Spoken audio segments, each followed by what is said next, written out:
Morning guys. It has been a few days since I finished spinning these Rolags. So these were the autumn leaves, some inspired Rolags that I did at the beginning of this video, so the darker ones. And I finished spinning them up a few days ago. They've been resting, not on purpose, just out of necessity because I didn't have time to sit down and ply them until now. So I'm gonna sit down and chain ply these and we will see what we end up with. And yeah, and then I have the other set of Rolags still to spin, which I will do at some point. And anyway, this video won't come out until it's all done, so I can show you all of them. And yeah, so let's get going.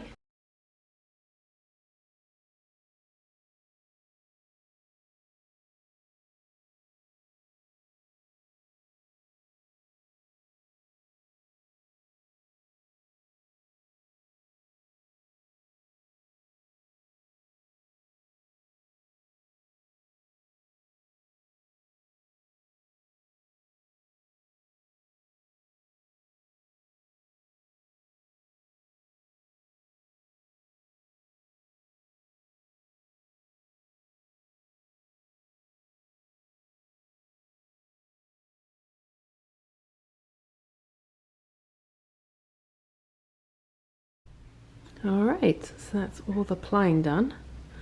And I'm actually pretty chuffed. I managed to get all of it onto one bobbin. I did not think that was going to be possible because this is about 120 grams plus of fibre. So normally I struggle to get 100 grams onto this bobbin. So pretty happy with how I was able to manage that. And I also think it's got to do with the thickness of the yarn. This one's quite thin.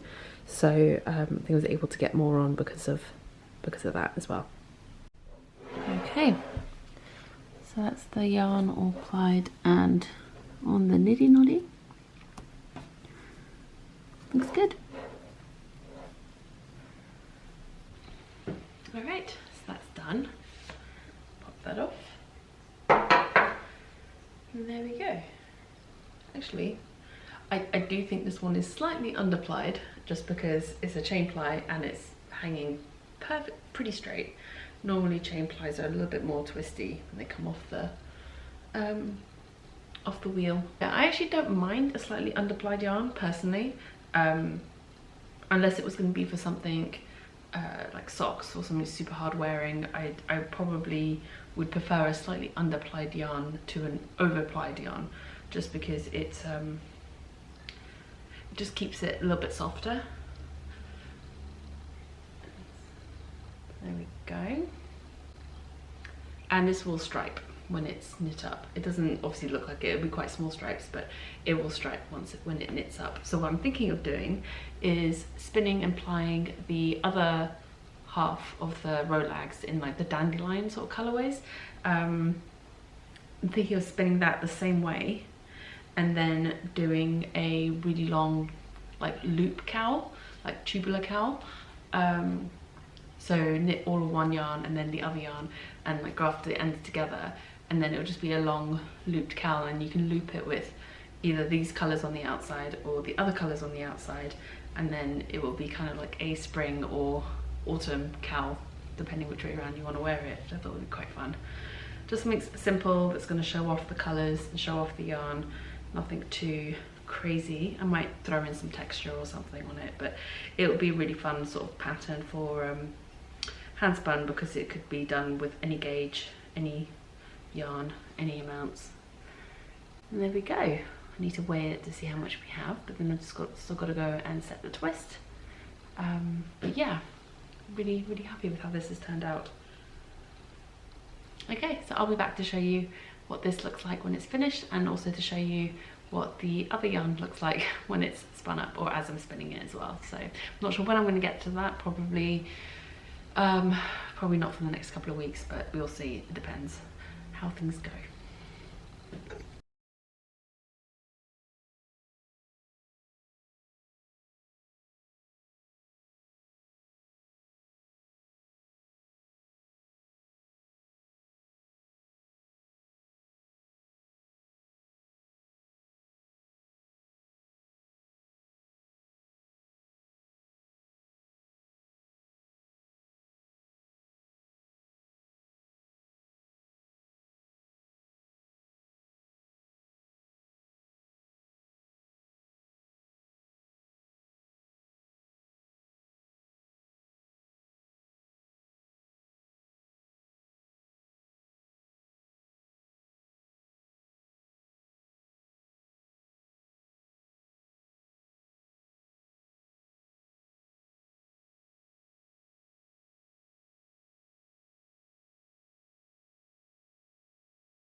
Alright, so I am back finally with the finished skeins. We have been on this journey for a while now. For you, obviously it's just all in one video.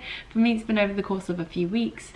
We went from creating the Rolags to spinning the fibres to plying them, and now we have the finished yarn. So the first one at the top here was inspired, like the autumn leaves sort of inspired, and so I spun the singles and then chain plied it, and so maintained the color changes. So this will both of them were spun the same way, so singles and then chain plied. So then when this is knit up, it should maintain the color sequences, so it should self stripe. That is how it should work up, and I'm pretty sure that's how it's going to work up. But yeah, so I'm really excited about that. So for the autumn leaves, sort of is what I've just called it, colour, I ended up with 140 grams in the end, 321 yards and 294 meters finished yarn. And for this one I called the Daffodils set. This one was 135 grams, so a little bit lighter, and I ended up with 299 yards or 273 meters.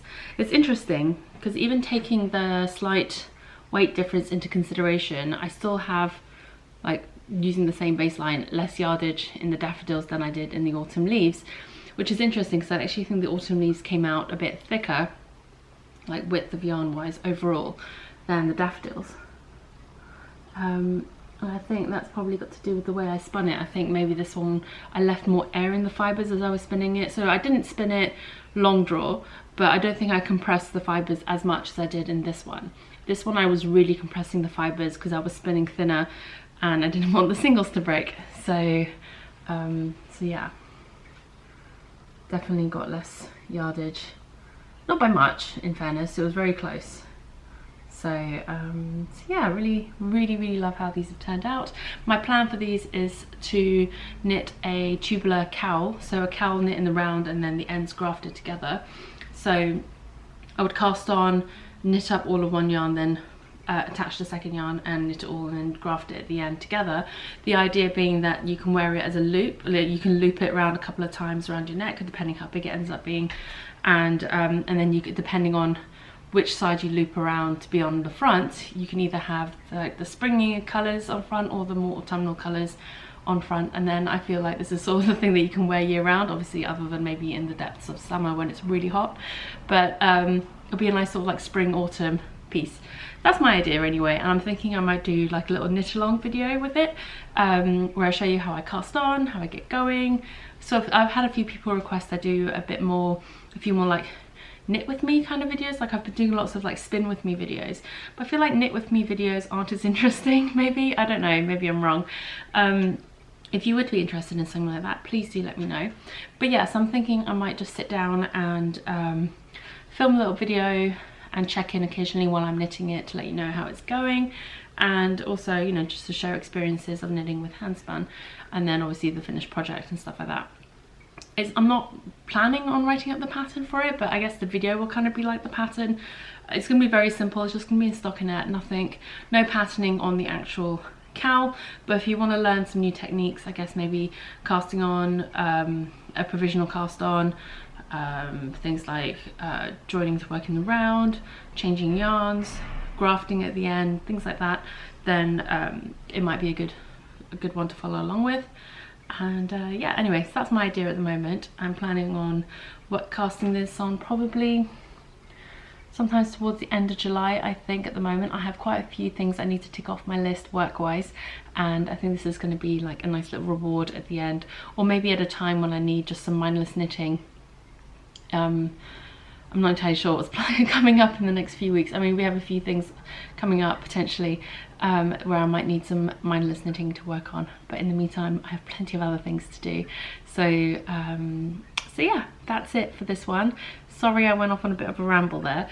That was not what I intended. It was supposed to be just a quick check-in to let you know how this spin has ended up, and I'm really chuffed with it, and I hope you guys enjoyed this video, found it informative. This is the first one that I've done, I think, where it's all in one video, from like prepping the fibre to spinning it to showing you the finished yarn. So yeah, I'm really excited about this, and I will see you guys again soon. Take care, bye.